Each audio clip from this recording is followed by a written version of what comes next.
नमस्कार दोस्तों, मैं संतोष वर्मा आपका सभी लोगों का स्वागत करता हूं अपने इस YouTube चैनल में, जिसमें हम लोग IAS और PCS प्रीलिम्स की टेस्ट सीरीज को प्रारंभ किए, जिसमें लगभग टोटल हम लोग 30,000 प्रश्नों को करेंगे। इसमें जो मुख्यतः स्पेशल अभी चला रहे हैं ये उत्तर प्रदेश से संबंधित है, जो कि प्रीलिम 2024 और साथ ही में 2025 को भी टारगेट करेगा। करंट के क्वेश्चन कट जाएंगे, इसके अलावा अन्य सभी क्वेश्चन आपके इंपॉर्टेंट होंगे, जिसमें हम लोग सामान्य अध्ययन को पेपर इस समय कर रहे हैं, जो कि दृष्टि का स्पीच टेस्ट नंबर 1 है और इसका भाग 5वां है। अभी तक हम लोगों ने टोटल कितने भाग कर चुके हैं, तो टोटल 4 भाग कर चुके हैं। एक बार में 25 प्रश्न करते हैं तो लगभग अभी तक हम लोग 100 प्रश्न कर चुके हैं। अब इसके आगे की बात करते हैं, जो कि हमारा आज का जो एपिसोड है 5वें नंबर, इसमें देखते हैं कि कौन कौन से हमारे क्वेश्चन हैं जो हमारे लिए महत्वपूर्ण हैं। जैसे कि इसमें हम लोगों ने अभी इसमें भाग 1, भाग 2, भाग 3, भाग 4 और भाग आज ये 5वां है। अगर ये सभी आपको देखने तो हमारी इसी नाम से IAS PCS prelims test series 2024-25 के नाम से एक प्लेलिस्ट बनी हुई है, उसमें जाके आप सारे वीडियो एक सीरियल से देख सकते हैं। तो दोस्तों चलते हैं, बढ़ते हैं हम अपने वीडियो के क्रम में और हमारा आज के पहले प्रश्न की बात करते हैं। हम हमेशा अपना पहला प्रश्न वही प्रश्न लेके आते हैं जो कि हमारा लास्ट प्रश्न होता है। तो इसमें हमारा लास्ट प्रश्न था, निम्नलिखित में से कौन सा विद्वान दर्शन सुमेलित नहीं है। इसमें 4 दर्शन दिए गए हैं, साथ ही में उनके विद्वान का नाम दिया गया है, तो कौन सा सुमेलित नहीं है हम लोग उसकी चर्चा करनी है। पहला विकल्प दिया गया है शंकराचार्य, जो कि अद्वैत से संबंधित है, आपको मिलान करना है। इसमें नहीं पूछा गया, जो सही सुमेलित नहीं है उसे टिक करना है। दूसरा है रामानुज, विशिष्ट अद्वैतवाद की बात कर रहा है, क्या ये मिलान है इसका सही। अगला है निम्बार्क, जो द्वैत से संबंधित, और अगला है वल्लभाचार्य, जो कि द्वैत से संबंधित है। तो इसका सही आंसर क्या होगा, तो पहले चलते हैं, बात करते हैं एक एक। जैसे कि शंकराचार्य की बात करते हैं तो शंकराचार्य कहीं ना कहीं सभी लोगों को पता है एक महान विचारक, प्रतिष्ठित दार्शनिक और साथ ही में एक हिंदू पुनरुत्थानवादी आंदोलनकर्ता थे, एक नेता थे, जिन्होंने हिंदू धर्म को एक नई दिशा प्रदान करने के लिए काफ़ी सारा काम किया है। ये शंकराचार्य जी के बारे में है। अब जैसे बात करते हैं इन्होंने किसका प्रतिपादन किया, तो इन्होंने अद्वैतवाद, जिसको अद्वैत या फिर अद्वैतवाद कहा जाता है, अर्थात निर्गुण ब्रह्म जो है उसके बारे में बात किया गया। मतलब ऐसा भगवान जो बिना गुणों को है उसको प्रतिपादित किया, अद्वैतवाद या निर्गुण ब्रह्म जिसको बोलते हैं, मतलब बिना गुण के कोई भगवान या बिना गुण के कोई ब्रह्मा, तो उसको इन्होंने प्रतिपादित किया है। ये शंकराचार्य के बारे में है। चलते हैं हम अपने अगले पे, जो हमारा अगला है रामानुज। तो रामानुज की बात करते हैं तो ये इन्होंने इसका संबंधित है विशिष्ट अद्वैतवाद, तो ये आपका बिल्कुल सही है, विशिष्ट अद्वैतवाद से संबंधित है और इसको योग अद्वैतवाद भी कहा जाता है। क्या, तो योग अद्वैतवाद,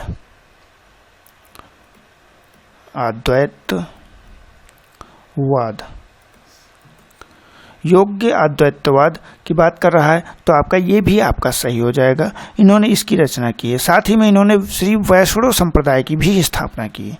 तो आपको ये दोनों चीज़ें याद रखनी कि रामानुजम ने इसके विशिष्ट अद्वैतवाद के साथ किसकी की थी, तो इन्होंने श्री वैष्णव संप्रदाय की रचना की है। किसकी, तो श्री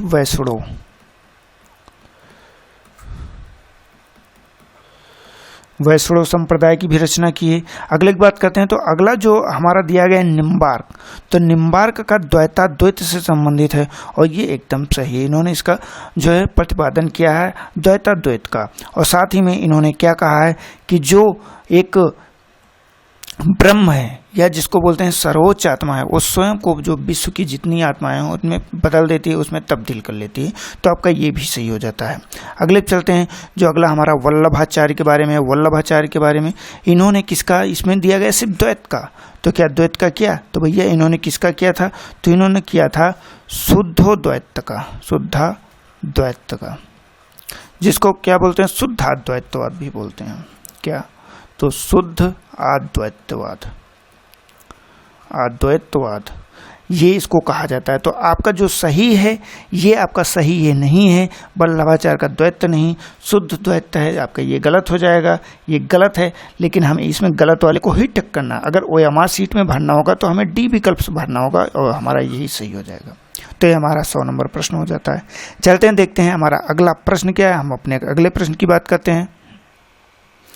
हमारा अगला प्रश्न है, हमारा जो 101 नंबर प्रश्न है, ये निम्नलिखित कथनों में से कौन सा सही है। सही है की बात कर रहा है, इसमें से जो सही है उसको टिक करना है। पहला विकल्प दिया गया है, प्रथम आंग्ल मैसूर युद्ध अंग्रेजों की हार के साथ समाप्त हो गया। और दूसरा दिया गया है, द्वितीय आंग्ल मैसूर युद्ध में सर एयरकूट के नेतृत्व में अंग्रेजों ने हैदर अली को पराजित किया। तीसरा है, तृतीय आंग्ल मैसूर युद्ध में लॉर्ड मिंटो के नेतृत्व में अंग्रेजों ने टीपू सुल्तान को पराजित किया।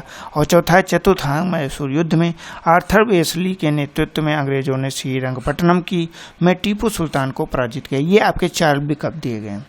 इसमें पहले विकल्प की बात करते हैं तो प्रथम आंग्ल मैसूर युद्ध, जिसके बारे में अगर हम बात करें तो प्रथम आंग्ल मैसूर युद्ध हुआ कब था, तो ये 1767 कब, तो 1767 से लेकर 69 के मध्य हुआ था। और ये बिना किसी निष्कर्ष के 1.5 वर्ष तक चला था। मतलब कोई निष्कर्ष इसमें नहीं निकला था, कोई निष्कर्ष नहीं। और कितने साल तक, तो 1.5 वर्षों तक चलता रहा। और यहाँ पे कहीं ना कहीं जो बात हुई थी कि इसमें अंग्रेजों ने जो 1769 है, अंग्रेजों ने कब, तो 1769 में हैदर अली के साथ में एक संधि किया, जिसे क्या नाम दिया गया था, तो इसे दिया गया मद्रास संधि। क्या, तो मद्रास संधि। और जो यहाँ पे दिया गया अंग्रेजों की हार, तो कहीं ना कहीं ये आपका गलत है, तो आपका ये विकल्प गलत हो जाएगा। मद्रास की संधि इसमें की गई थी, हैदर अली ने किया था, लेकिन कोई भी निर्णय इसमें नहीं हुआ था। दूसरे युद्ध में चलते हैं। दूसरा आंग्ल मैसूर युद्ध आखिर कब हुआ था, तो ये 1780 से लेकर 84 के मध्य हुआ था। और ये हैदर अली ने किया था, किसके, अंग्रेजों जो है हैदर अली के विरुद्ध कौन था, तो अंग्रेज, मराठा निजाम, ये सब लोगों ने गठबंधन करके किया था। और साथ ही में कहीं इसमें बात करें तो 1781 में जो है कर्नल बैली के नेतृत्व में अंग्रेजी सेना को पराजित कर दिया था। किसके नेतृत्व में, सर एयरकूट के नेतृत्व में। तो इसमें सर एयरकूट जो दिया गया है, इसमें कर्नल बैली के नेतृत्व में होगा, कर्नल बैली के नेतृत्व में। किसके नेतृत्व में, तो कर्नल बैली के नेतृत्व में जो है अंग्रेजों ने हैदर अली को पराजित किया।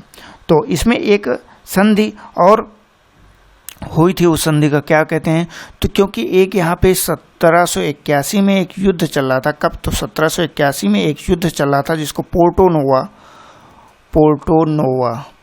का युद्ध कहते हैं। पोर्टोनोवा का युद्ध चल रहा था, वहाँ पे एक संधि हुई थी जिसे मैंगलोर की संधि कहते हैं। कौन सी संधि, तो मैंगलोर की संधि। इस संधि में ही जो है इन दोनों के साथ वार्ता हुई, शांति का विकल्प चुना गया और दोनों पक्षों ने एक दूसरे से लिए गए जितने भी क्षेत्र थे वो वापस कर दिए गए। तो यहाँ पे गलत क्या हो जाएगा, तो ये कर्नल वैली यहाँ पे सही होगा, तो आपका ये भी आपका गलत हो जाएगा। नेक्स्ट पे चलते हैं। नेक्स्ट हमारा क्या है, तृतीय आंग्ल मैसूर युद्ध की बात करते हैं। तो तीसरा जो आंग्ल मैसूर युद्ध है ये कब हुआ था, तो ये 1790 से लेकर 92 के मध्य हुआ था। अब इसमें कौन शामिल था, तो इसमें टीपू सुल्तान शामिल था। और टीपू सुल्तान के साथ में इसमें लॉर्ड कॉर्नवालिस के नेतृत्व संभाला था, जो कि एक काफ़ी बड़ी सेना के साथ में अंबूर और वेल्लोर में जो है ये युद्ध हुआ था। और यहीं पे जो एक संधि होती है श्रीरंगपट्टनम की संधि, ये 1792 में होती है। और इसके साथ में तृतीय आंग्ल मैसूर युद्ध की टीपू की जो स्थिति है ये कहीं ना कहीं बहुत मतलब बुरी तरह से हार जाता है।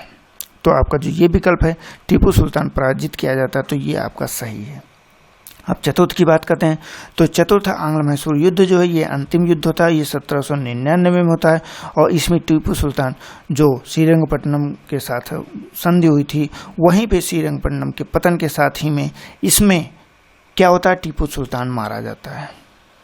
और यहाँ पे क्या कहते हैं, टीपू सुल्तान के मारे जाने के बाद में जो कि आपका यहाँ इसका पुत्र होता है, जो उसने निजाम मतलब वो टीपू सुल्तान की मृत्यु के साथ में उसके जो खजाने वगैरह थे ये सब अंग्रेज़ों ने कब्जा कर लिया। और इसका जो अगला पीढ़ी होता है, मतलब जो इसका वंश संभालने के लिए आता है, उसने इसमें सहायक संधि पे हस्ताक्षर कर लेता है।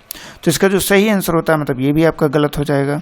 तो आपका जो सही हो जाएगा, आपका सही ऑप्शन हो जाएगा सी विकल्प आपका सही हो जाता है, क्योंकि इसमें जो पूछा गया है कि आर्थर वेलेस्ली, तो इसमें लॉर्ड वेलेस्ली के सहयोगी जो आर्थर वेलेस्ली ने युद्ध में भाग लिया, ये भी ये बात सही है। और साथ ही में इसमें मराठों के साथ में टीपू के आधे क्षेत्र की भी बात की गई, वादा किया गया था, मतलब मराठों को आधा, टीपू सुल्तान का आधा भाग दे दिया जाएगा, ये भी बात की गई थी। तो ये सारी चीज़ इसमें शामिल थी। आपका इसका सही आंसर क्या होगा? सी विकल्प सही होगा। हम चलते हैं अपने अगले प्रश्न पे। हमारा अगला प्रश्न क्या है? हमारा 102 नंबर प्रश्न है, निम्नलिखित युद्धों पर विचार कीजिए एवं उन्हें कालानुक्रमिक क्रम में व्यवस्थित कीजिए। विकल्प आपका है पिंडारी युद्ध, आरकोट का युद्ध, प्लासी का युद्ध या फिर प्रथम कर्नाटक का युद्ध। तो इसका सही आंसर क्या होगा? जैसे कि बात करते हैं इसमें पहली चीज तो इन सभी को युद्ध जैसे दिए गए हैं। अब इसमें पिंडारी के युद्ध की बात करते हैं तो ये कब हुआ था? तो ये 1817 से लेकर 18 के मध्य एक अभियान था जो कि अंग्रेजों द्वारा 1816 में लड़ा गया था, जिसको पिंडारी का युद्ध बोलते हैं। और साथ ही में पिंडारी आखिर होते कौन थे? तो पिंडारी ऐसे व्यक्ति होते थे जो कि लूटमार करते थे। उन्हीं के विरुद्ध जो गवर्नर जनरल लॉर्ड हेस्टिंग है, उन्होंने बंगाल, दक्कन और गुजरात में जितने भी एरिया थे वहाँ पे लॉर्ड हेस्टिंग के द्वारा एक अभियान किया गया 1717 और 18 के मध्य। और उसमें लगभग कितने लोगों की सेना? तो लगभग 1,20,000 लोगों की सेना ने इन सबको घेरा और कहीं ना कहीं दमन किया। तो आपको ये याद रखना कब हुआ? तो 1718 में। अगले की बात करते हैं। अगला इसमें कौन सा दिया गया? तो आरकोट का युद्ध दिया गया है। अब आरकोट का युद्ध क्या होता है? जिसको बोलते हैं आरकाट का युद्ध। तो ये कब हुआ है? तो ये 1751 में हुआ है। कब? तो 1751 में हुआ है। अगले की बात करते हैं कि अगला कौन सा होता है? तो प्लासी का युद्ध होता है। तो प्लासी का युद्ध भैया कब होता है? तो ये होता है 23 जून, ये सभी लोगों को पता है, 23 जून 1757 को होता है। 1757 होता है तो क्योंकि लगभग 100 वर्ष बाद, जब से प्लासी के युद्ध को ही पहला ऐसा युद्ध माना जाता है जहाँ पे ब्रिटेन मतलब ब्रिटिश ईस्ट इंडिया कंपनी का जो भारत होता है, भारत में एक आधिपत्य की स्थापना होती है, वहाँ से प्रारंभ होता है। वहीं से 100 वर्ष बाद एक सबसे बड़ा आंदोलन होता है जिसे प्रथम स्वतंत्रता संग्राम आंदोलन या 1857 की क्रांति कहा जाता है। तो ये दोनों चीज़ें लिंक हैं, 100 साल का गैप, इसीलिए याद रखिएगा, यहीं से स्टार्ट मानी जाती है। तो ये आपका प्लासी का युद्ध हो जाता है। अब प्रथम कर्नाटक युद्ध की बात करते हैं तो ये कब हुआ था? तो ये 1740 से लेके 1748 तक हुआ था। 1740 से लेके 1748 के मध्य हुआ था। तो अब इन सभी का मिलान करना है। तो भैया इसमें देखिए सबसे पहले कौन सा आ जाएगा? तो इसमें सबसे पहले आएगा 1740 से 1700 लेकर 48। तो इसका जो सही आंसर है चौथा आपका सबसे पहला आ जाएगा। चौथा इसमें दिया गया ये हो सकता है, इसमें नहीं दिया गया ये नहीं हो सकता, ये कट जाएगा। इसमें नहीं दिया गया ये भी नहीं हो सकता, ये भी कट जाएगा। इसमें दिया गया ये हो सकता है। अब आगे बात करते हैं अगला कौन सा होगा? तो 1740 से 48 के मध्य हुआ। इसके बाद क्या होगा? तो इसके बाद 51 हो जाएगा, आरकोट का युद्ध। अब सेकंड किस में आएगा? सेकंड इसमें नहीं दिया गया तो ये कट जाएगा आपका। ये इसमें थर्ड दिया गया, ये भी आपका कट जाएगा। ये तो पहले से कटा था। आपका एकमात्र विकल्प बचता है ए। तो इसका जो सही आंसर होगा ए विकल्प सही हो जाएगा। और इसमें तीसरा दिया गया प्लासी का युद्ध, इसके बाद प्लासी का युद्ध आ जाएगा, इसके बाद पिंडारी का युद्ध आ जाएगा। तो ये एक इसका सही क्रम हो जाएगा। हम लोग चलते हैं अपने अगले क्वेश्चन पे, देखते हैं हमारा अगला प्रश्न कौन सा है। हमारा अगला प्रश्न क्या है? 103 नंबर। सिख आंदोलन के संदर्भ में निम्नलिखित में से कौन सा कथन सत्य है? सत्य कथन की पहचान करना है। सिख आंदोलन के संदर्भ में गुरु नानक ने चक रामदास की आधारशिला रखी, जिसे अब अमृतसर कहा जाता है। किसने? तो गुरु नानक ने चक रामदास की आधारशिला रखी थी, इसको अब अमृतसर कहा जाता है। साथ ही में अगले की बात करते हैं तो गुरु अंगद ने लंगर व्यवस्था, जिसको सामुदायिक रसोई कहा जाता है, की अवधारणा पेश की। अगले की बात करते हैं गुरु अर्जुन देव ने पंजाबी भाषा में गुरुमुखी लिपि को किया और साथ ही में मानकीकृत और लोकप्रिय बनाने का श्रेय दिया जाता है। ये क्या विकल्प सही है? अगले की बात करते हैं गुरु हरगोविंद ने सच्चा पातशाह की उपाधि धारण की। तो इसका सही विकल्प कौन सा होगा? इसमें सत्य की बात कर रहा है, कौन सा विकल्प सत्य है? तो चलते हैं हम एक एक की बात कर लेते हैं। जैसे कि पहला दिया गया गुरु नानक ने चक रामदास की आधारशिला लिखी, जिसे अब अमृतसर रखा जाता है। तो जैसे कहते हैं कि गुरु नानक जो है सिख धर्म के संस्थापक हैं। पहली चीज़ तो आपको यही याद रखना कि जो गुरु नानक जी हैं यही सिख धर्म के मतलब सिख धर्म है, इसके संस्थापक हैं। क्या हैं? तो संस्थापक हैं। अब ये सिख धर्म के संस्थापक हो गए। अब इनका जन्म जैसे कि कहाँ हुआ था? तो लाहौर वगैरह में हुआ, क्योंकि ये काफ़ी बार पूछा जा सकता है। तो साथ में इन्होंने जो लंगर है, जिसको सामुदायिक रसोई कहा जाता है, इन्होंने ही इसका जो है सृजन किया था, और ये आपका यही सही होगा। मतलब जो आपका दिया गया सामुदायिक रसोई की बात कर रहे हैं, तो ये यहाँ पे दिया गया सामुदायिक रसोई। ये सामुदायिक रसोई किसने स्टार्ट किया था? तो गुरु नानक ने किया था। तो आपका ये भी गलत है, आपका ये भी गलत है। ये दोनों विकल्प आपके एक साथ में गलत रहते हैं। साथ में जैसे बात करते हैं गुरु अंगद, तो भैया गुरु अंगद क्या किए थे? तो गुरु अंगद ने पंजाबी भाषा में गुरुलिपि को मानकीकृत करते और लोकप्रिय बनाया था। मतलब विकल्प सारे उल्टा दिए, इसका इसमें दे दिया, इसका इसमें दे दिया, इसका इसमें दे दिया, तो आपका ये भी विकल्प आपका गलत हो जाएगा। तो भैया इसका सही विकल्प कौन सा होगा? आपका एकमात्र विकल्प बचता है डी विकल्प। तो जो गुरु हरगोविंद ने जो है, इन्होंने किसका जो है कार्यकाल संभाला, मतलब क्या ग्रहण किया, कौन सी पदशाही? तो ये सच्चा पदशाह की उपाधि को धारण किया। जैसे कि बात करते हैं तो इन्होंने जो सबसे लंबा कार्यकाल है गुरु हरगोविंद सिंह ने 1606 से लेकर 1644 कब तक का? तो 1644 ईस्वी तक का गुरु के रूप में कार्यकाल का संभाला। तो ये सबसे लंबा जो है कार्यकाल संभालने वाले ये बने थे।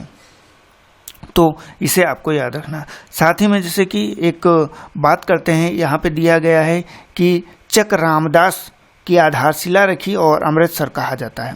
ये आखिर किसने किया? क्योंकि ये गुरु नानक जी से संबंधित नहीं, तो किसी से संबंधित है? तो ये भैया संबंधित है गुरु रामदास से। किससे? तो रामदास से संबंधित। अब यहाँ पे सारी चीज़ें क्लियर हो गई। पहली चीज़ तो गुरु नानक ने जो है लंगर या सामुदायिक रसोई की अवधारणा पेश की। साथ ही में यहाँ पे जो चक रामदास की है, ये गुरु रामदास जी ने जो है आधारशिला रखी, जिसे अब अमृतसर के नाम से जाना जाता है। अगले में बात करते हैं गुरु अर्जुन देव ने पंजाबी भाषा नहीं कहा, या गुरु अंगद ने जो है पंजाबी भाषा को गुरुमुखी लिपि के मानकीकृत और लोकप्रिय बनाया। साथ ही में अगले गुरु हरगोविंद ने, ये सही ऑप्शन है, बाकी 3 गलत हैं। इसका सही आंसर डी हो जाएगा। चलते हैं हम लोग अपने नेक्स्ट क्वेश्चन पे। हमारे अगला प्रश्न क्या है? अगला प्रश्न 104 नंबर है। शिवाजी के शासनकाल में सर-ए-नौबत, आखिर सर-ए-नौबत था क्या था? सैन्य कमांडर था, महालेखाकार था, प्रधानमंत्री था, या उपरोक्त में से कोई नहीं था? तो आखिर भैया इसका कौन सा सही हो जाएगा? तो इसका जो सही आंसर है ये है ए विकल्प आपका सही, सैन्य कमांडर।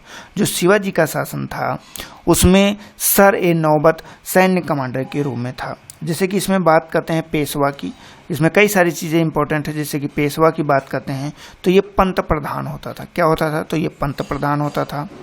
अब वहीं पे जैसे कि बात किया सर-ए-नौबत, या इसको क्या बोला जाता है? सर-ए-नौबत, या फिर अवलिक करके सेनापति भी कहा जा सकता है, सेनापति। लेकिन अगर सेनापति देता तो हो सकता है आसानी से आप लोग टिक कर लेते, इसीलिए इसमें क्या दिया गया है? तो इसमें सर-ए-नौबत दिया गया है, जो कि सैन्य कमांडर से संबंधित है। अगले की बात करते हैं, जैसे कि इसमें क्या दिया गया है? तो इसमें अमात्य या मजूमदार कहा गया है। तो ये कौन होता है? मतलब क्या? तो अमात्य, अवलिक, मजूमदार। मजूमदार ये कौन होता था? तो ये महालेखाकार होता था। महालेखाकार, महालेखाकार होता है। और वहीं वकयानवीस, वकयानवीस क्या होता है? क्या? वकयानवीस, वकयानवीस भैया वकयानवीस कौन होता है? तो ये खुफिया और पुलिस पोस्ट होता है। मतलब ये खुफिया जो पुलिस होती है उससे संबंधित है। क्या? तो खुफिया पुलिस पोस्ट, खुफिया पुलिस पोस्ट। इसे भी आपको याद रखना। ये कहीं कहीं पे गलत लिख जाता है, क्योंकि ये हमारा जो राइटर है ये उस तरह से काम नहीं करता है, तो इसके लिए सॉरी, क्षमा प्रार्थी। लेकिन आपको सारी चीज़ें एकदम क्लियर समझ में आ रही होंगी। इसी में साथ में सुरनवीस की बात करता है। तो सुरनवीस कौन होता है? जिसे चिटनीस कहते हैं, या जो होता था ये आधिकारिक समाचार पत्र की देखरेख करता था। सुमंत क्या होता है? सुमंत, तो भैया सुमंत या फिर दबीर। तो दबीर क्या होता है? ये विदेशी मामले देखता है। कौन? तो ये विदेशी मामले, जितने भी विदेशी मामले होते हैं उनको ये देखता है, विदेशी मामलों की देखरेख करता है। साथ ही में न्यायाधीश किसको कहते? तो वो तो न्याय देने वाला। पंडित राव किसको कहा जाता है? भैया इसमें एक पंडित राव थे। पंडित राव कौन था? तो पंडित राव अगर आपसे पूछा जाता है तो ये दान, क्या? दान और चर्च संबंधी मामले देखते हैं, और चर्च संबंधी मामले देखते हैं। ये आपका इंपॉर्टेंट हो जाता है। इतनी सारी चीज़ें आपकी इंपॉर्टेंट है। चलते हैं देखते हैं एक बार, अगर रिवाइज करना चाहें तो वो भी कर सकते हैं। सर ए नौबत या सेनापति किसको कहते हैं? सैन्य कमांडर को कहते हैं। इसी में पेशवा, पंत प्रधान, आमत्य मजूमदार किसको कहते हैं? महालेखाकार को कहते हैं। वकयानवीस किसको कहते हैं? खुफिया पुलिस को कहते हैं। सुमंत या दबीर किसको कहते हैं? विदेशी मामले को का जो होता है उसको कहते हैं। पंडित राव दान और चर्च से संबंधित होता था। ये आपकी इंपॉर्टेंट चीजें थी। देखते हैं हमारा अगला प्रश्न। हमारा अगला प्रश्न की बात करते हैं। हमारा अगला 105 नंबर प्रश्न है, बंगाल के निम्नलिखित नवाबों, क्या तो बंगाल के निम्नलिखित नवाबों में से किसने मुगल सम्राट को कर देना बंद कर दिया था? किसने किया था जो बंगाल का था? तो मुर्शिद कुली खान था, या अलीवर्दी खान था, या सरफराज खान था, या फिर सिराज उद दौला था? तो इसका सही आंसर कौन था? तो ये अलीवर्दी खान सही आंसर था। जो बंगाल के नवाब था उसमें जैसे कि बात करते हैं मुर्शिद कुली खान, ये 1700 में बंगाल का दीवान बना था। कौन? तो मुर्शिद कुली खान जो ये है ये 1700 में बंगाल का जो है दीवान बना था और 1727 में अपनी मृत्यु तक शासन किया था। मतलब 27 वर्ष कब तक? तो 1727 तक का इसने अपने शासन किया था। उसके बाद कौन बना? तो उसके बाद शुजा उद दौला बना, जो कि उसका उत्तराधिकारी नियुक्त किया, जिसने 1739 तक शासन किया। इसके पास कौन बना? तो इसके बाद सरफराज खान बना, जिसने कब तक किया? तो 1739 से लेकर 1740 तक का किया। अब इसके बात करते हैं तो इसके बाद आता है अलीवर्दी खान, जो कि सरफराज खान को मारने के बाद सन कब 1756 में यहाँ का शासनकर्ता बना और उसने शासन किया और साथ ही में मुगल सम्राट को कर देना भी बंद कर दिया। तो ये कहीं ना कहीं सबसे ज़्यादा इम्पोर्टेंट हो जाता है, आपको ये याद रखना है। चलते हैं, देखते हैं हम अपने अगले प्रश्न पे। हमारा अगला प्रश्न क्या है? हमारा अगला प्रश्न, निम्नलिखित में से कौन सा उत्तराधिकारी राज्य नहीं है जो उत्तरकालीन मुगल शासकों के दौरान अस्तित्व में आया?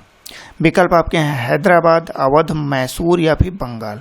तो इसका सही आंसर आपका क्या हो जाएगा बताइए? तो इसका जो सी विकल्प है मैसूर।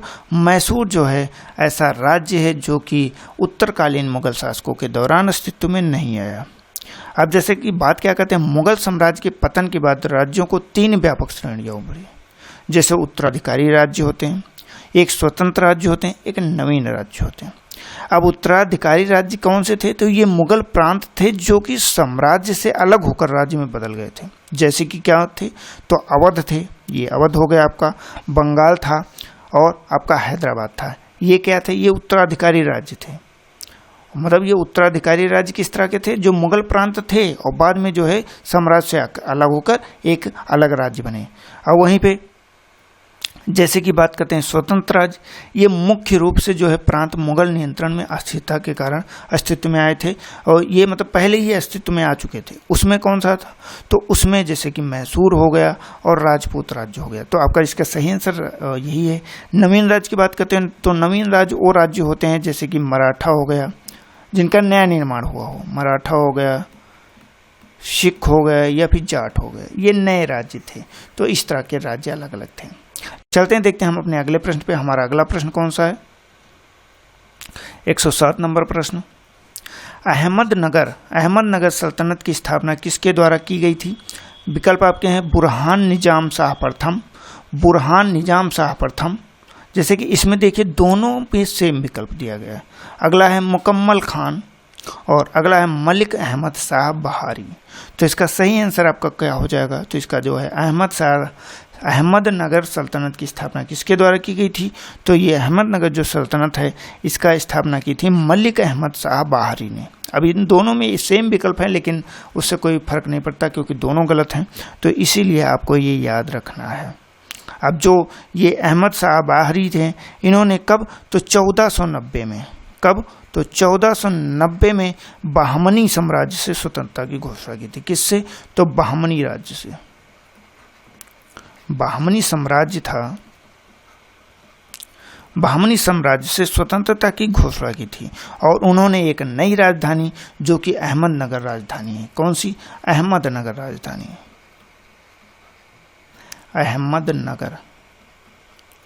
अहमदनगर राजधानी का भी निर्माण कराया था। तो ये चीज़ें हमारे लिए इंपॉर्टेंट रहती है। इसमें आपका सही आंसर हो जाएगा डी विकल्प सही हो जाएगा। चलते हैं हम लोग अपने नेक्स्ट क्वेश्चन पे। हमारा अगला क्वेश्चन कौन सा है? 108 नंबर प्रश्न है, निम्नलिखित में से नागलपुरम का संस्थापक कौन था? विकल्प है कृष्णदेव राय, दूसरा हरिहर द्वितीय, तीसरा है देवराय प्रथम और चौथा है आपका देवराय द्वितीय। तो इसका जो सही आंसर है, ये सही आंसर क्या हो जाएगा, तो इसका ए आंसर सही हो जाएगा कृष्ण देवराय प्रथम, मतलब कृष्ण देवराय, ये इसका सही है। अब विजयनगर साम्राज्य, इसमें पूछ रहा नागलपुरम के संस्थापक कौन था, तो जो विजयनगर साम्राज्य था उसमें कृष्ण देवराय बहुत फेमस थे, तो इसीलिए ये इम्पोर्टेंट हो जाता है और कृष्ण देवराय ने ही जो है इसमें सबसे ज़्यादा इम्पोर्टेंट है। अब जैसे बात करते हैं इसमें आगे की, जो एक तेलुगु राज्य कला है उनकी एक रचना है आमुक्त मलयद के नाम से भी जाना जाता है, तो इन्होंने ही नागलपुरम के संस्थापक है कृष्णदेवराय। अब नागलपुरम ये किसके नाम पे है, तो ये इनकी माँ के नाम पे है, कृष्णदेवराय की जो माँ है उनके नाम पे भाई नागलपुरम की स्थापना की है, जो कि एक उपनगरीय टाउनशिप भी था। टाउनशिप मतलब एक छोटी सा शहर के बारे में बात करते हैं। चलते हैं हम लोग, अब देखते हैं हमारा अगला प्रश्न क्या है। हमारा 9 नंबर प्रश्न है, 109 नंबर, गोलकुंडा सल्तनत पर निम्नलिखित में से किस राजवंश का शासन था। विकल्प है आदिल शाही राजवंश, कुतुब शाही राजवंश, निजाम शाही राजवंश या उपरोक्त में से कोई नहीं। तो इसका जो सही आंसर है, इसका सही आंसर क्या हो जाएगा, तो इसका विकल्प बी आपका सही है। 109 का कौन सा सही होगा, विकल्प बी सही है, मतलब कि कुतुब शाही राजवंश। गोलकुंडा सल्तनत पर निम्नलिखित में से किस राजवंश का शासन था, तो ये कुतुब शाही राजवंश का शासन था। अब ये कब से कब तक रहा, तो ये 1518 से कब से, तो 1518 से लेके 1687 के मध्य यहाँ कुतुब शाही राजवंश का शासन था। अब जैसे कि प्रारंभिक राजधानी की बात करते हैं तो वो क्या था, तो वो गोलकुंडा राजधानी थी, और उसके पश्चात राजधानी क्या बनती, तो उस राजधानी के पश्चात हैदराबाद राजधानी बनती है। वो भी कब बनती है, तो ये 1591 में बनती है, ये भी आपको याद रखना है, पर कब, तो 1591 में राजधानी बनती है, तो इसीलिए ये आपको याद रखना है। चलते हैं हम लोग देखते हैं हमने अगले क्वेश्चन पे। हमारा अगला क्वेश्चन कौन सा है, 110 नंबर प्रश्न है, बहमनी साम्राज्य के संदर्भ में निम्नलिखित में से कौन सा कथन सही है। पहला विकल्प है अलाउद्दीन बहमन शाह ने प्रशासन में सामंतवादी प्रारूप अपनाया। दूसरा है दौलताबाद के निकट फिरोज शाह बहमनी द्वारा एक वेधशाला बनवाई गई। अब इसमें आपको टिक करना है कि जो ये आपके ऑप्शन दिए गए हैं एक और बी, क्या ये सही है या गलत है। आपके ऑप्शन 1 और 2 दोनों सही, केवल एक सही, ना तो 1 सही ना तो 2 सही, केवल 2 सही। तो इसका जो सही आंसर है ये क्या है, तो आपकी बात करते हैं जैसे कि ये अलाउद्दीन बहमन शाह प्रशासन का सामंतवादी प्रारूप की बात करते हैं, तो ये जो अलाउद्दीन बहमन शाह है ये सामंतवादी प्रारूप को ही अपनाया। उसने राज्य को चारों ओर से या प्रांतों में विभाजित किया था, जिसमें क्या क्या था इसमें, तो इसमें था गुलबर्गा हो जाता है, दौलताबाद हो जाता है और कहीं ना कहीं इसमें बीदर हो जाता है, क्या, तो बीदर हो जाता है और बरार हो जाता है, जो कि ये सामंतवादी एक प्रथा का प्रचलन इसमें दिखाता है। तो आपका ए ऑप्शन सही हो जाता है। दूसरे की बात करते हैं, दूसरा क्या दिया गया है कि दौलताबाद के निकट फिरोज शाह बहमनी द्वारा एक वेधशाला बनवाई गई, तो कहीं ना कहीं खगोल विज्ञान की खोज को प्रोत्साहित करने के लिए इसका निर्माण करवाया गया था। तो आपका जो सही आंसर है ये ए और 2 दोनों से, ए विकल्प आपका इसका सही हो जाएगा। चलते हैं हम लोग अपने अगले प्रश्न पे। हमारा अगला प्रश्न है 111 नंबर, निम्नलिखित में से कौन सा देश हॉकी विश्व कप 2023 के लिए प्रथम उपविजेता रहा है। ये आपका जो है करंट का क्वेश्चन है। जब भी अगर आप इस ईयर के बाद पेपर देंगे तो ये क्वेश्चन आपके लिए इम्पोर्टेंट नहीं रहेगा। अगर आप 2024 में दे रहे हैं एग्जाम तो जो है 24 के लिए क्वेश्चन इम्पोर्टेंट है। तो हॉकी विश्व का उपविजेता रहा है, विकल्प आपका दिया गया जर्मनी, बेल्जियम, दक्षिण कोरिया या फिर पाकिस्तान। तो इसका सही आंसर क्या हो जाएगा भाई, तो इसका जो सही आंसर है ये बी ऑप्शन सही, बेल्जियम। अब जो है किसने, अब जीता किसने, तो जर्मनी विजेता है, जर्मनी जो है विजेता है और वहीं उप विजेता कौन है, तो ये बेल्जियम है। तो आपका बेल्जियम सही हो जाएगा। तो आपको ये याद रखना है। और ये आयोजित कहाँ हुआ था, तो ये भारत के ओडिशा में आयोजित किया गया था। कहाँ पे, तो ये भारत के ओडिशा से राज्य में मतलब आयोजित किया गया था, ओडिशा में हॉकी विश्व कप 2023 का आयोजन किया गया। ये सारी चीज़ें आपको याद रखनी है। चलते हैं हम लोग नेक्स्ट क्वेश्चन पे। हमारा अगला क्वेश्चन कौन सा है? हमारा अगला क्वेश्चन है, निम्नलिखित में से किस स्थान पे भारत का पहला ऑनलाइन गेमिंग उत्कृष्टता केंद्र स्थापित किया गया? ये भी आपका करंट का क्वेश्चन है। 2024 के बाद के पेपर देने वाले पर्सन इस क्वेश्चन को इंपॉर्टेंस नहीं देंगे, मतलब 2024 तक का ये मोस्ट इंपॉर्टेंट है। 2024 के बाद 2025 में देंगे तो ये क्वेश्चन इंपॉर्टेंट नहीं रहेगा। विकल्प आपका क्या सही हो जाएगा इसमें? शिलांग है, गुवाहाटी है, दिसपुर या फिर कोहिमा। तो इसका सही आंसर है ए, शिलांग में जो है इसका डिजिटल इंडिया स्टार्टअप हब बनाने के लिए software technology park of India के माध्यम से इसमें ऑनलाइन गेमिंग का पहला उत्कृष्टता केंद्र स्थापित किया गया शिलांग में। तो आपका ये सही हो जाएगा। चलते हैं हम लोग अपने नेक्स्ट क्वेश्चन पे। हमारा अगला क्वेश्चन कौन सा है? 113 नंबर प्रश्न है, भारत के 78वें ग्रैंड मास्टर कौन बने हैं? विकल्प आपका है एम परवेश, आदित्य मित्तल, कौस्तुभ चटर्जी या प्रणव आनंद। तो भैया ये भी आपको फिर से मैं बता दूं, ये भी आपका करंट का क्वेश्चन है। 2024 तक का ये मोस्ट इंपॉर्टेंट है। 2024 के बाद आपका ये प्रश्न यूजलेस हो जाएगा। तो इसका आपका जो सही आंसर है, इसका सही आंसर क्या हो जाएगा? इसका सी विकल्प सही है। कौस्तुभ चटर्जी जो है ये बने हैं 78वें जो है ग्रैंड मास्टर। चलते हैं हम लोग अपने नेक्स्ट क्वेश्चन पे। हमारा अगला क्वेश्चन कौन सा है? अगला है, निम्नलिखित पदक विजेताओं पर विचार कीजिए। मुलायम सिंह यादव, श्री श्रीनिवास वर्धन या जाकिर हुसैन उपरोक्त में से किसे पद्म विभूषण पुरस्कार से सम्मानित किया गया है? ये भी आपका करंट का ही क्वेश्चन है भाई। ठीक सेम ट्रीट करेंगे लास्ट जैसे। और साथ ही में इसका क्या सही हो जाएगा? तो ये आपका 2024 के लिए लेकिन बहुत इंपॉर्टेंट है। साथ ही में वनडे अगर कोई और एग्जाम देते हैं तो ये पुरस्कार पदक जो है आपसे पूछे जा सकते हैं। तो इसका जो सही आंसर है ये आपका डी विकल्प सही है। मतलब ये और ये तीनों विकल्प आपके पद्म विभूषण से सम्मानित किए गए। तीनों लोगों को पद्म विभूषण से सम्मानित किया गया। अब जैसे किसको किसको दिया गया, तो बालकृष्ण दोषी को भी दिया गया। किसको? तो बालकृष्ण दोषी, इनको आपको याद रखना, बालकृष्ण दोषी हो गया। जाकिर हुसैन यहाँ पे दिया गया, जाकिर हुसैन हो गया। और एस एम कृष्णा, कौन? तो एस एम कृष्णा ये भी हो जाएंगे। और साथ में दिलीप महान नोबिस, इनको मरणोपरांत दिया गया है। और साथ में श्रीनिवास वर्धन को दिया गया है और मुलायम सिंह यादव इनको भी मरने के बाद दिया गया। तो इतने लोगों को दिया गया, ये आपको याद रखने हैं। ये सारे जो अवार्ड हैं, ये सारे अवार्ड आपको याद रखना, मैंने एक बार आपको बता दिया। चलते हैं हम लोग देखते हैं अपना अगला क्वेश्चन। हमारा अगला क्वेश्चन कौन सा है? 115 नंबर क्वेश्चन है। तो दोस्तों जो हमारा अगला प्रश्न है 115 नंबर, इसमें बात करते हैं। तो ये निम्नलिखित में से किस स्थान पे विश्व का पहला ताड़पत्ता पांडुलिपि संग्रहालय को स्थापित किया गया? विकल्प क्या दिए गए हैं? केरल में, तमिलनाडु में, बिहार में या फिर उत्तर प्रदेश में। तो इसका ये आपका क्वेश्चन कौन सा है?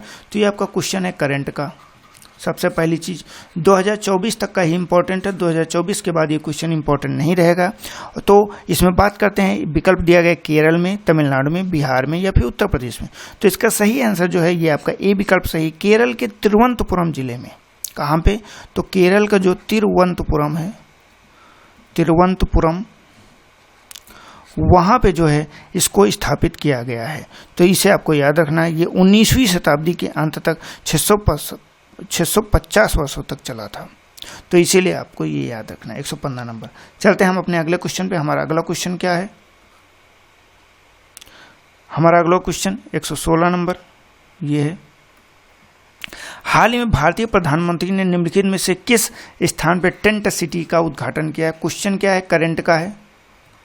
दोस्तों ये क्वेश्चन तो इंपॉर्टेंट है, लेकिन कब तक के लिए? 2024 तक के लिए। 2025 में इंपॉर्टेंस नहीं रहेगी। विकल्प क्या है? प्रयागराज, वाराणसी, उज्जैन या फिर हरिद्वार। तो इसका जो सही आंसर है ये वाराणसी सही आंसर है, जो कि प्रधानमंत्री वाराणसी में सबसे लंबे नदी क्रूज MV गंगा विलास को हरी झंडी दिखाई। तो इसीलिए आपको ये चीज़ याद रखनी है। साथ ही में यह गंगा नदी के तट पे स्थित जो है 40 ऐतिहासिक स्थलों का पता लगाएगा। साथ ही में ये सारी चीज़ें इसमें इंपॉर्टेंट हो जाती हैं, जो कि टेंट सिटी है उसका आश्रय, मतलब उसका उद्घाटन यहीं पे किया गया। चलते हैं देखते हैं हमारा अगला प्रश्न क्या है। 117 नंबर प्रश्न है, निम्नलिखित में से किस राज्य को पहला पूर्ण डिजिटल बैंकिंग राज्य घोषित किया गया है? किस राज्य को पहला पूर्ण डिजिटल बैंकिंग राज्य घोषित किया गया है? तो क्वेश्चन आपका है ये करंट का, ठीक है, 2024 में तो मोस्ट इम्पोर्टेंट है, और 2025 की बात करते हैं तो 2025 में इम्पोर्टेंट नहीं रहेगा। विकल्प है गोवा, सिक्किम, केरल या फिर तमिलनाडु। तो इसका सही आंसर क्या हो जाएगा? तो 117 नंबर का सही आंसर हो जाएगा सी, केरल आपका एकदम सही आंसर है।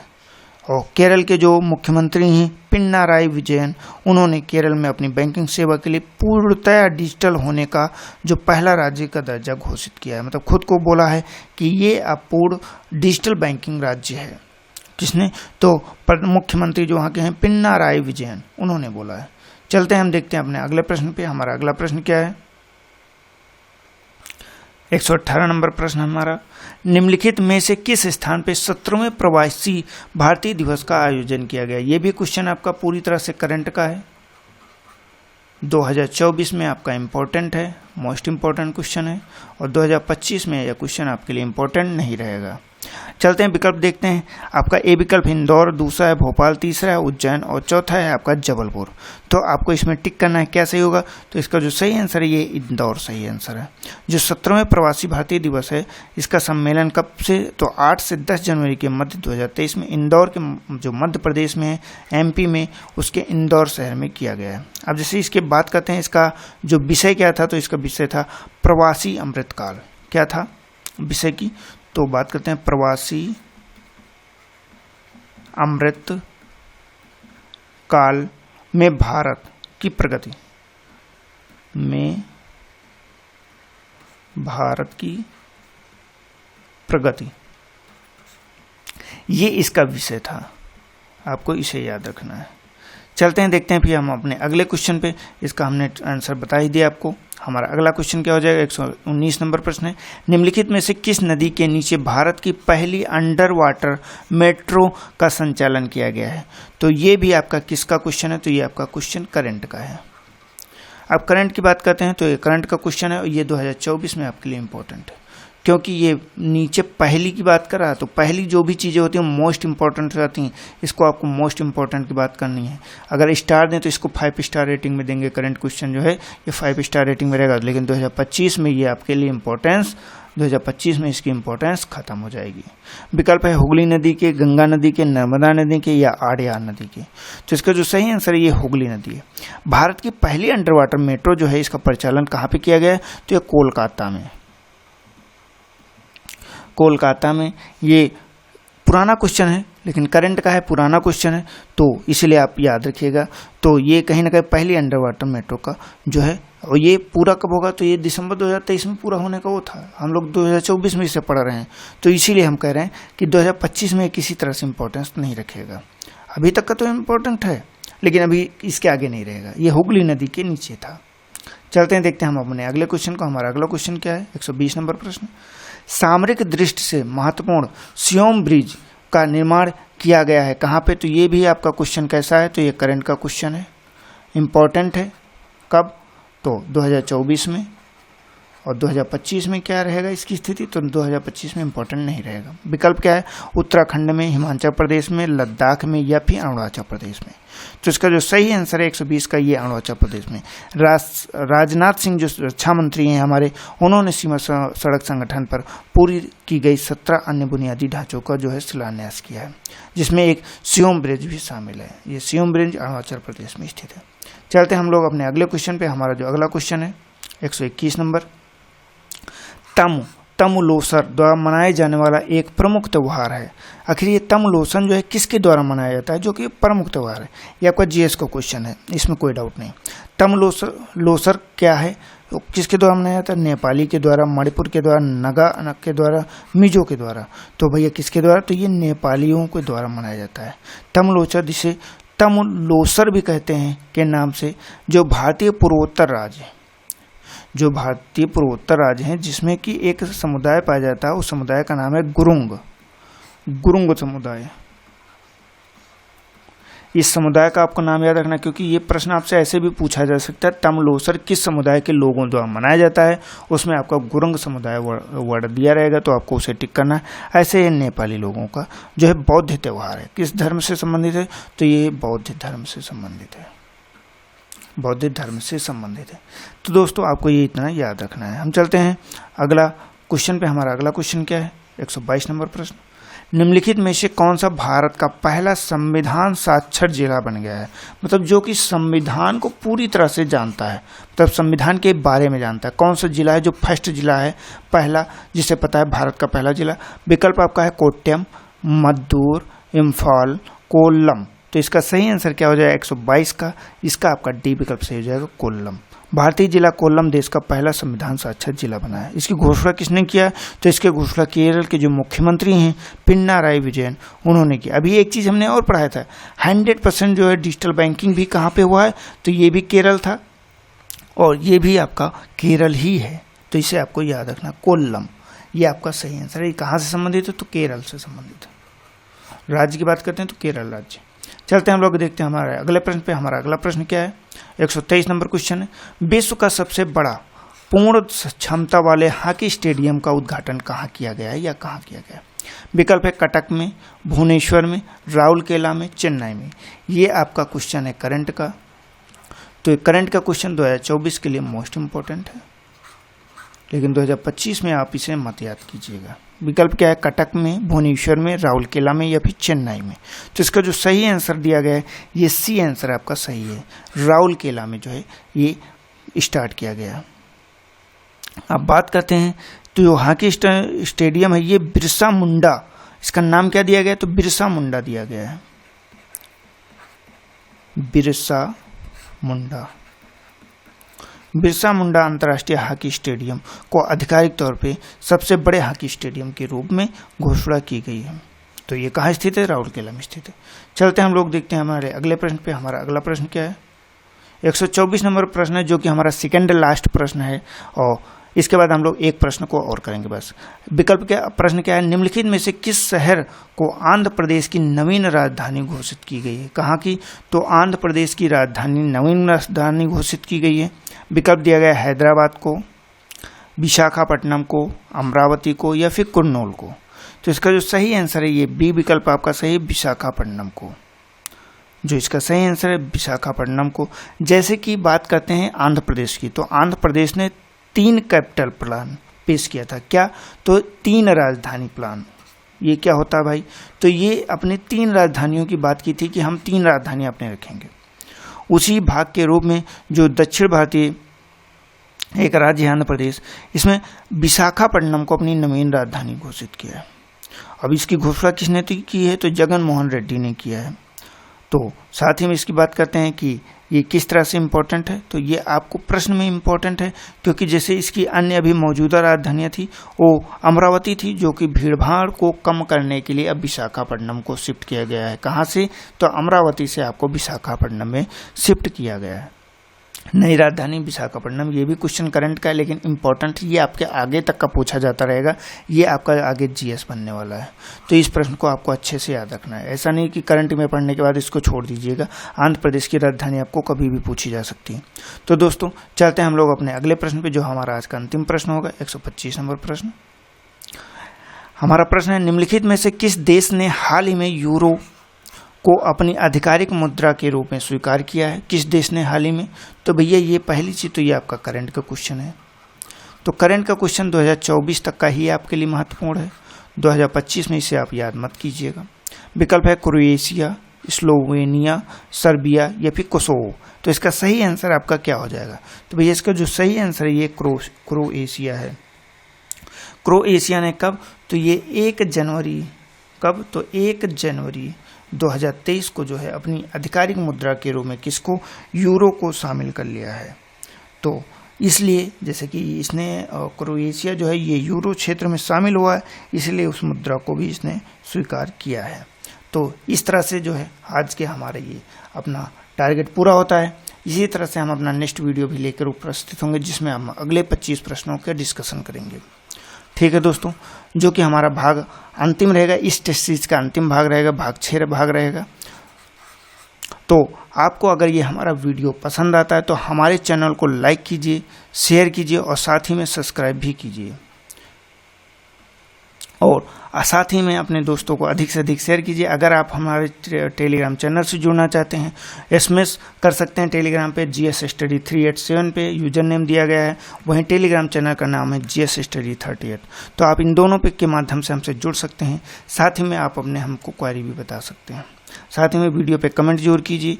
तो दोस्तों आज के लिए फिलहाल इतना ही, मिलते हैं अपने नेक्स्ट एपिसोड में। तब तक के लिए जय हिंद, जय भारत। आपका दिन शुभ हो।